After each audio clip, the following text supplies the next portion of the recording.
Right on. Good boy. Alright, so this is Brady, a 3.5-year-old Warmblood. It just came to us last week. This is Groundwork.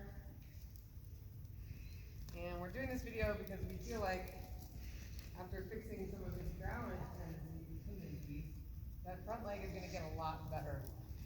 So he's kind of heavy on the forehand. Good boy. He doesn't use himself very well, like he doesn't bend a whole lot. So because of that, the hind legs don't go under him, so they don't lift him up, which doesn't help his front end be more expressive. There. Good boy.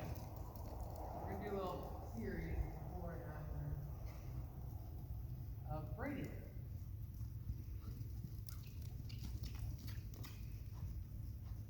I wish I had day one on video. Yeah. Just for entertainment value, he was grabbing the lead and not bolting off. So you couldn't accomplish this a week ago. So he's already shown serious progress, which we're really excited about. Needed a little bit of structure. Good boy. He wasn't able to pick up the correct lead. And you see, I still have to help him a lot. But from bolting to cantering with support, we're heading in the right direction. He like orbits a little bit, like he like holds himself and then he falls out and holds himself and falls out. So I'm kind of helping him, and then I'm not. Set him up, let him carry it, and he falls apart.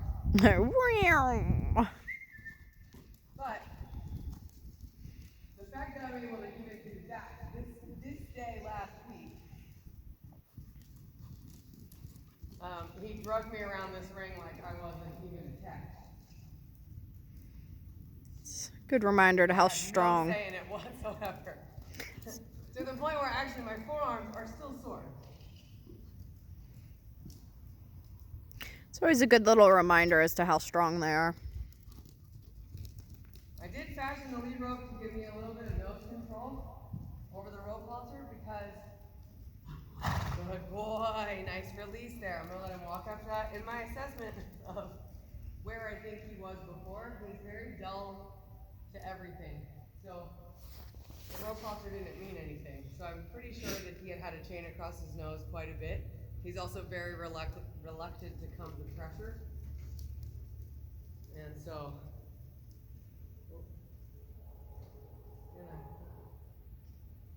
I like to teach them not to face me when they're on a line. In the round pen, that's different. In the round pen, I want them to come and join up with me. But I find that on the rope halter, a lot of times horses will start to use that against you. And that's when you get horses that come in on you and are dodging to try to run the other way, or just refusing to go forward and you lose control of the shoulder. So this way takes me a little bit longer, but I want him to halt facing out, not at me. All right, let's do the other way.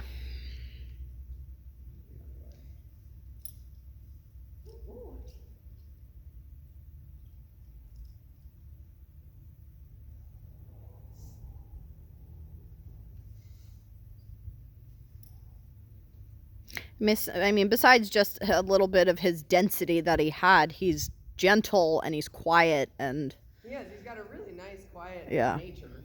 Super kind eye. Kind horse. Like, I really do think there's something in there, but it's got to be brought along. Yeah. Well, right? I think there's something to you. Yeah. I think you're going to do this. All right, let's actually do this.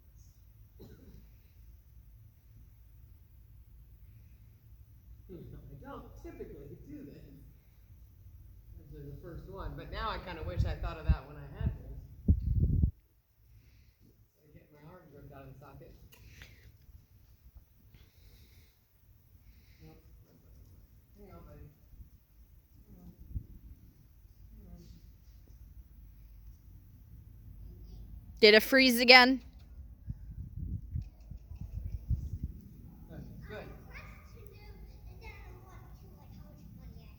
Oh, okay, so you did this exercise. Boy, so I'm really trying to teach him how to put those hind legs under. Good. All This right. is already better than last week. I'll be done in a second here, babe. Just go ahead in there. We're done with the reading for today. We'll do math next. Yes, you do have science today. Okay. Yep. There, good. Good, so I can add leverage by lifting a little bit on this rope halter, or I can pull down on it for relaxation. But basically, I really want to get him a lot more responsive. He's kind of dull in every category. And it's not his fault, right? Like, Yeah.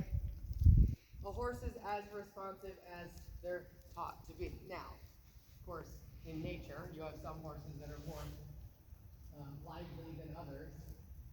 But it's in our training and our handling of them that brings out the qualities that we would like in a competition horse or a pleasure horse. Because at the end of the day, you want those horses to be the same. Like my super over responsive horses, my crazy sensitive horses, I need to be able to put my leg up there. And my horses that are a little more naturally relaxed and a little dull, I need life in them. Because at the end of the day, both of those horses need to be the same horse for me.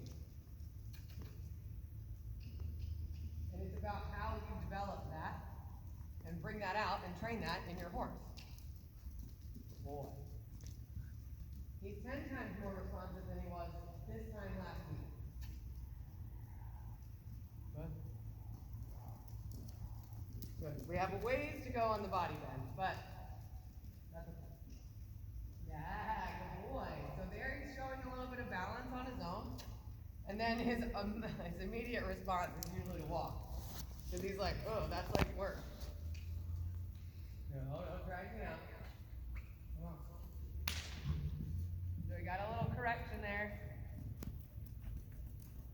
We're saying he was going to leave. Now this is the harder way for him, which is interesting. Not usually the case. To have him more unbalanced on the left side. Good. So he's more likely this way to try to exit stage right. And drag me around. Good. There. Good. Good boy. Nice release. So those sneezes that you hear him do periodically, and that's when he's at his best. That's when he's balanced. Yes, he's letting go of tension. You also saw a little head shake there. Good stuff. So he's working through a bunch of things. Tension, balance, and a little bit of dominance. So those releases that you're going to hear are a combination of him letting go of those three things. Or gaining balance, losing tension, and being more partnership-based than dominant versus submission. Good boy. All right. See what this canter's like. Good boy. Now I have to anchor down. Because he's not ready to do it. There. But there's even moments where I can let go a little bit. He has a little bit of that gravity effect towards the door.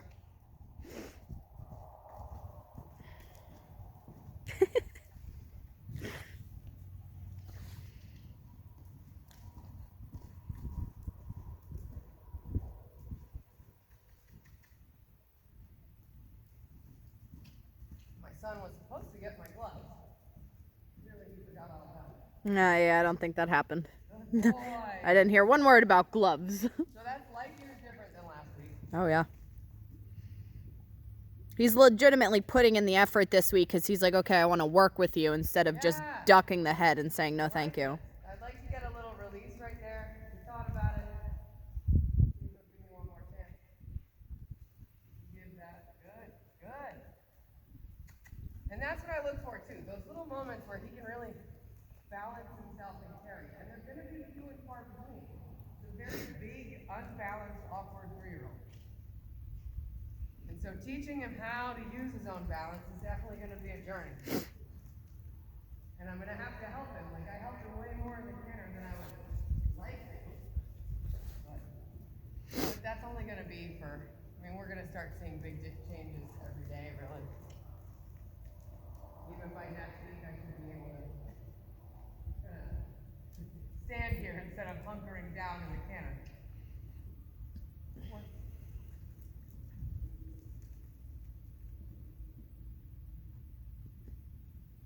There, super.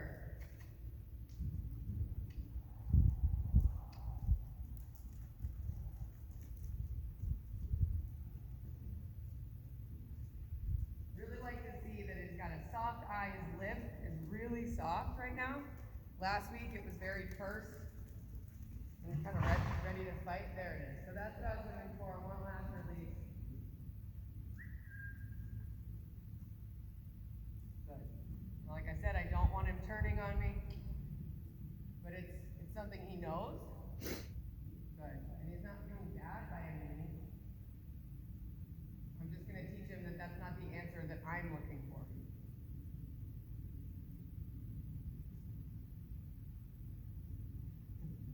So he doesn't know how to do it.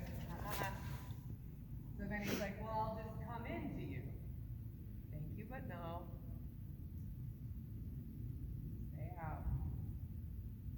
And fall. He's trying. You can see, like, just something this simple, you want his wheels turning. He's trying to find the answer. And it looks simple, but you have to think about what's going on in his head right now. And he's working on his relationship with me, trying to give me the answer that I'm looking for. That was better. I am going to ask him to take that right front and move it out. That's also something we need to be working on. See his reluctancy to move the shoulder here. There. And then he'll lick and chew right there. Yeah. Good boy. And he's blinking a lot. You guys probably can't see that on the video. But these are all behaviors that I pay a lot of attention to. His ears, his eyes, his lips, shoulders, ribs, hind quarter. And especially also the balance in the neck and the tightness that they can get in their neck.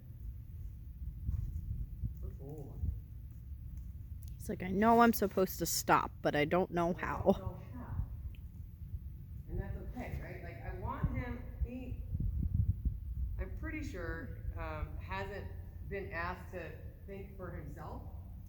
He's sort of been told to be in a certain place, which makes sense. He's a big young horse. So he probably had people just kind of tell him what to do. And now I'm asking him to think.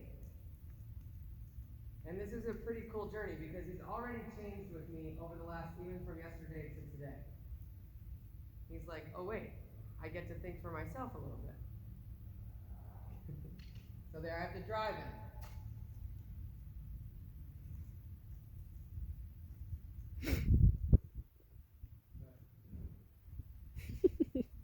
And then I can kind of support the shoulder the way that I, nope. So all these times I'm asking him not to move the hind quarter out when he halts. And it may take it usually takes about 3 times. But if a horse has been conditioned to come in on the lunge circle, it takes a little bit longer. Ah, you were so close. Right there. And that's important too, because I have to let him, perfect. Good boy. And like, if I had rushed because he almost did it 4 strides before that, I could have screwed it up. So I really have to let him come to that decision. Now, I would like him to be more engaged with me right now, but we also have turnout going on. So there's stuff that's far more exciting going on outside the door. Hello. Hello. Yes. You are a good boy today. Good boy. And he's nice and loose. Like, this is what you look for. You know, you want... He's like, let me eat it. You want loose lips. You don't want the wrinkles in the nose. You want the eyes nice and soft. Like, that's a nice, soft, kind eye. We haven't really seen that eye. We've seen a bit of an eye that says, let me challenge you. And I don't want to be challenged by very large 16 two-hand, 3-year-old Warmblood. And we look at the ears. We look for softness, relaxation in the ear. Oh, he's a good boy. That, All right. You got 15 seconds left of your video, so. Thank you very much. Step 1. Complete. Brady.